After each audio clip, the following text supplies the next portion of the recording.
গ্রীষ্ম বর্ষা পিনিতি ভরসা। হ্যাঁ, পিনিত শপিং সিটি। নমস্কার, আপনারা দেখছেন হুগলি আপডেট। আপনাদের সঙ্গে আমি উষা। আসছে খবরে, ভোটাধিকার রক্ষার্থে দাবিতে আজ চুঁচুড়া ঘড়ির মোড়ে হুগলি জেলার বাম সমূহে বিক্ষোভ ও অবস্থান।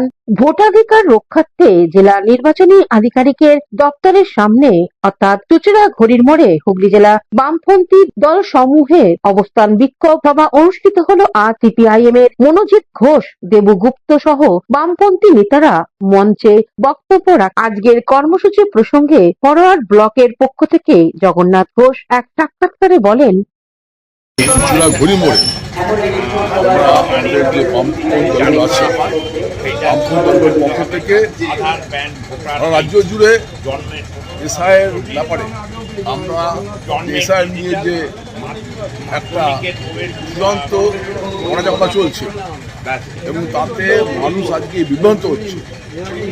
যারা প্রকৃত ভোটার তারা আদৌ ভোট পাবে কিনা, প্রকৃত ভোটারদের নাম বাদ দেওয়া বা বিভিন্ন ছল চাতুরি করে আজকে যেভাবে আজকে আমাদের পশ্চিমবাংলায় এসআইয়ের নাম করে নির্বাচন কমিশন ভণ্ডামি শুরু করেছে, এর বিরুদ্ধে আমরা বামপন্থীরা সারা রাজ্য জুড়ে আমাদের এই যে লড়াই, এই যে প্রতিবাদ সভা আমরা কিন্তু করছি। হুগলি থেকে পানুপালের সঙ্গে চন্দনা দত্তের report, Hooghly update.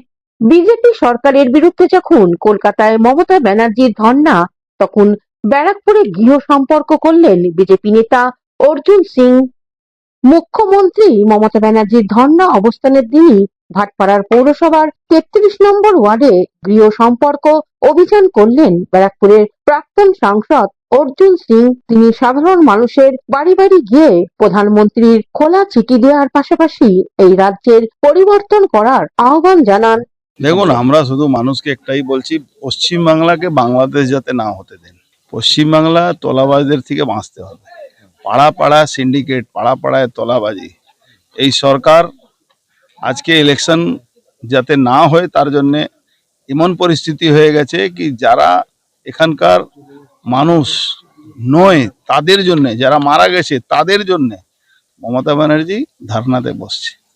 Bureau report, Hooghly update. Chuchura Balika Shiksha মন্দির স্কুলে স্মার্ট ক্লাস উদ্বোধন করলেন সাংসদ রচনা ব্যানার্জি। যে বাণী মন্দির স্কুলে স্মার্ট ক্লাসরুম তৈরি